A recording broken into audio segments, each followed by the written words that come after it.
मैंने अपने जीवन से संन्यास लिया है अपने समाज के लिए।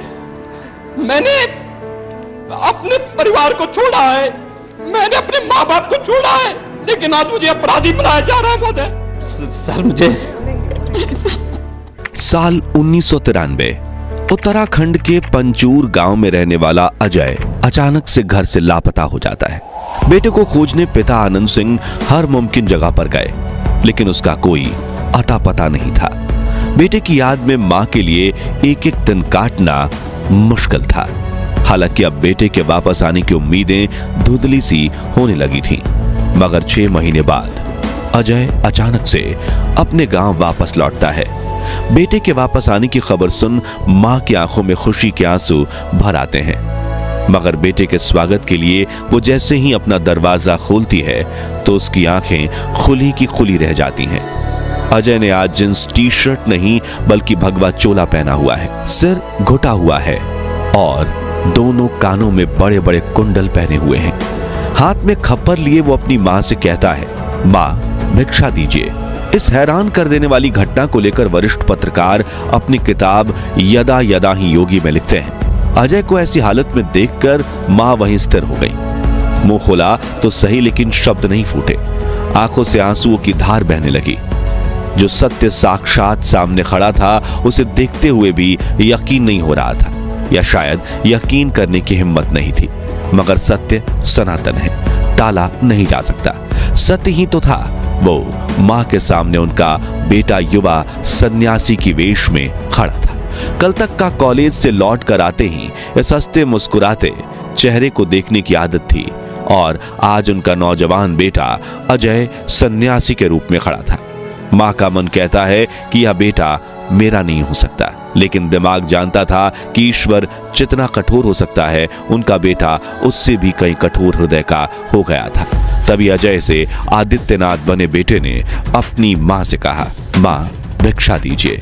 मां ने खुद को संभालते हुए कहा कि बेटा ये क्या हाल बना रखा है, घर में क्या कमी थी जो भीख मांग रहा है। तभी बेटा कहता है कि मां सन्यास मेरा धर्म है, एक योगी की भूख भिक्षा से ही मिटेगी। आप भिक्षा में जो कुछ भी देंगी वही मेरे मनोरथ को पूरा करेगा। तभी मां ने रोते हुए कहा कि पहले तुम अंदर तो आओ। मगर युवा सन्यासी अपनी मां के आंसुओं से भी नहीं पिघला और उसने कहा, नहीं मां, बिन भिक्षा लिए ना तो मैं घर के अंदर जाऊंगा ना ही यहां से वापस जाऊंगा। आप पहले मुझे भिक्षा दीजिए, मैं रमता जोगी हूं, मुझे आप भिक्षा दीजिए, फिर मैं प्रस्थान करूंगा। आंसुओं को छिपाती मां अंदर गई और जो समझ आया उसने बेटे के भिक्षा पात्र में डाल दिया। भिक्षा लेते ही योगी आगे चल दिया। आवाज अभी भी गूंज रही थी, पहाड़ों के करीब पहुंचते बादलों तक अलख निरंजन। इस तरह से आध्यात्म के सफर पर चलकर अजय सिंह बिष्ट बन गए योगी आदित्यनाथ। और आज हम आपको योगी आदित्यनाथ के जीवन से जुड़ी ऐसी ही कुछ अनकही अनसुनी कहानियां बताएंगे, लेकिन उसके पहले नए दर्शक जल्दी से चैनल को सब्सक्राइब कर दीजिए। योगी आदित्यनाथ का जन्म 5 जून 1972 के दिन पुरी गढ़वाल उत्तर प्रदेश यानी आज के उत्तराखंड के पंचूर गांव के राजपूत परिवार में हुआ था। उनके पिता का नाम आनंद सिंह बिष्ट था। उन्होंने 1989 में ऋषिकेश के भरत मंदिर इंटरमीडिएट कॉलेज से इंटर की पढ़ाई पूरी की, जिसके बाद उन्होंने कोटद्वार के पीताम्बर दयाल महाविद्यालय से बीएससी में एडमिशन लिया, जहां से पास होकर 1992 में उन्होंने गोरखपुर यूनिवर्सिटी के फिजिक्स एमएससी में एडमिशन लिया, लेकिन उसे पूरा किए बिना ही घर छोड़कर चले गए और फिर जब वापस आए तो वो एक योगी बन चुके थे। नवंबर 1983 से फरवरी 1994 तक उन्हें कई कठिन परीक्षाओं से गुजरना पड़ा, लेकिन उन्होंने हार नहीं मानी। फिर 15 जनवरी 1994 को गोरखा पीठाधीश्वर महंत अवैधनाथ महाराज ने पूरे विधि विधान से उन्हें अपने उत्तराधिकारी के रूप में घोषित कर दिया। अब अजय सिंह बिष्ट पूरी तरह से सन्यासी बन गए थे।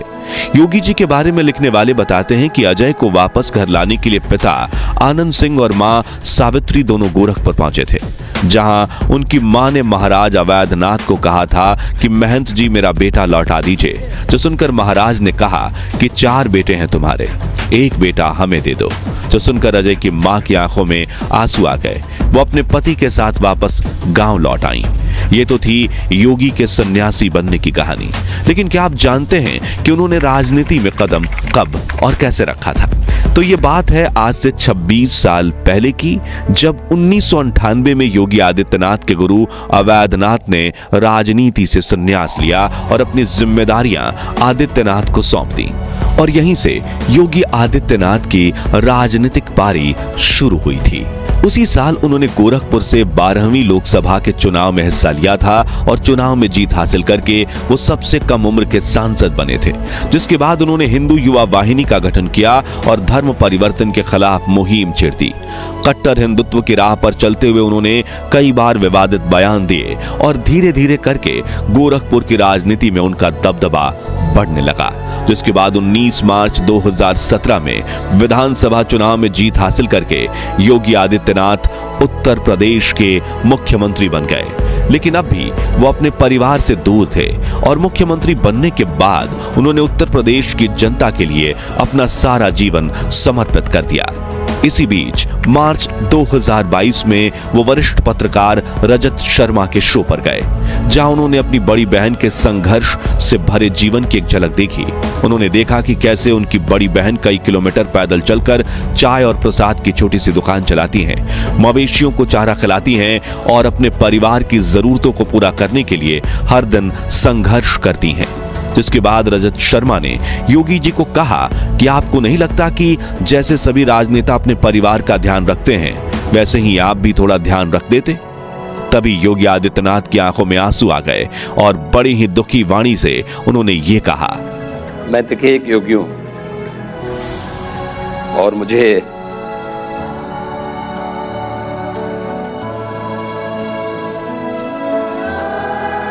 पूरे प्रदेश का ध्यान रखना होता है। एक मुख्यमंत्री के रूप में मैंने अपने राजधर्म का शपथ ली है, परिवार का नहीं। आगे उन्होंने कहा, एक मुख्यमंत्री के रूप में मैंने राजधर्म की शपथ ली है, अपने परिवार की नहीं। मुझे पूरे प्रदेश का ध्यान रखना होता है। मेरे लिए पूरे उत्तर प्रदेश के 25 करोड़ लोग ही मेरा परिवार हैं। मैं उनके सुख दुख में सहभागी हूं। खैर, 30 वर्षों तक एक सन्यासी की तरह कड़ी तपस्या करने के बाद जब योगी आदित्यनाथ दोबारा सीएम बने थे, तब वो पहुंचे थे पंचूर गांव के अपने घर, जहां मां सावित्री कर रही थी 3 दशकों से अपने बेटे अजय का इंतजार। घर पहुंचते ही योगी ने सबसे पहले अपनी मां को माला पहनाते हुए पूछा, पहचान लिया मुझे? तभी मां ने मुस्कुराते हुए कहा, हाँ पहचान लिया। फिर उन्होंने अपनी मां के पैर छूकर आशीर्वाद लिया। मां सावित्री ने अपना ममतामयी हाथ जब योगी के सर पर रखा तो उनकी आंखों में आंसू आ गए। 30 वर्षों से सन्यासी जीवन जी रहे अजय को एहसास हुआ कि सन्यास के पथ पर चलते हुए उन्होंने सिर्फ एक चीज को सबसे ज्यादा मिस किया है, और वो है मां का प्यार और आशीर्वाद।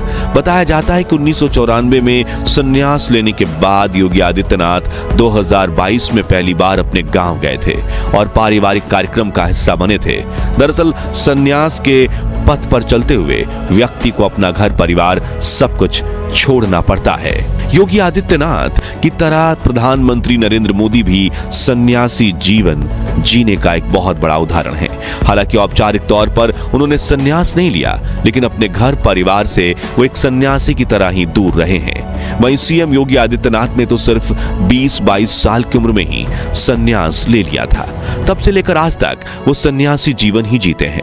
योगी जी सुबह 3 बजे बिस्तर छोड़ देते हैं और फिर 4 बजे से 5 बजे के बीच योग करते हैं, जिसके बाद योगी स्नान करके शुद्ध तन और मन से पूजा अर्चना करते हैं। इतना ही नहीं, वो समय समय पर गोरखपुर जाकर मठ और मंदिर परिसर के चक्कर लगाते हैं, वहां की सफाई का जायजा लेते हैं, गौशाला में जाकर गायों की सेवा करते हैं और मछलियों को दाना भी डालते हैं। योगी आदित्यनाथ पूर्ण रूप से शाकाहारी हैं। वे सादे भोजन को ही ग्रहण करते हैं। आपको बता दें, योगी आदित्यनाथ की सरकार बनने के बाद उत्तर प्रदेश में माफियाओं का सफाया हो चुका है। कई बड़े बड़े डॉन इस वक्त सलाखों के पीछे हैं, कुछ तो बुरे काम धंधे छोड़कर बिल में छुप गए हैं। इसी को लेकर एक इंटरव्यू में जब पत्रकार रजत शर्मा ने योगी आदित्य जी से कहा कि अब तो उत्तर प्रदेश में बाहुबली नहीं बजरंग बली के नारे लग रहे हैं, तब योगी जी ने माफियाओं को खुली चेतावनी दे डाली। उत्तर प्रदेश में अब माफियावाद और पेशेवर अपराधियों के दिन लग चुके हैं। उन्होंने कहा कि उत्तर प्रदेश में माफिया और अपराधियों का समय अब खत्म हो चुका है और आने वाले समय में इनमें से कोई भी नजर नहीं आएगा, जिसका उदाहरण हमने हाल ही में राम मंदिर के प्राण प्रतिष्ठा दिवस पर भी देखा, जब 22 जनवरी से पहले आपराधिक मानसिकता रखने वाले कई लोगों ने अयोध्या में हमला करने की धमकियां दी थीं। लेकिन प्राण प्रतिष्ठा के दिन जब नरेंद्र मोदी और मुकेश अंबानी समेत देश के 7,000 बड़े वीआईपी लोग अयोध्या पहुंचे थे, तब योगी सरकार ने सुरक्षा का ऐसा इंतजाम किया था कि धमकी देने वालों के पसीने भी छूट गए और कोई भी अपराधी अयोध्या का बाल बांका तक नहीं कर पाया। तो दोस्तों, अगर आप योगी आदित्यनाथ की अनसुनी अनकही कहानियों का पार्ट 2 देखना चाहते हैं तो कमेंट बॉक्स में नेक्स्ट पार्ट जरूर लिखिए। वीडियो पसंद आया हो तो लाइक और शेयर जरूर कीजिए और ऐसी ही रोमांचक वीडियोस देखते रहने के लिए चैनल को सब्सक्राइब करके पास वाली घंटी जरूर बजा दीजिए। जय हिंद, जय भारत। अगर वीडियो पसंद आई हो तो हमारी मेहनत को सपोर्ट कीजिए और चैनल को सब्सक्राइब कर लीजिए।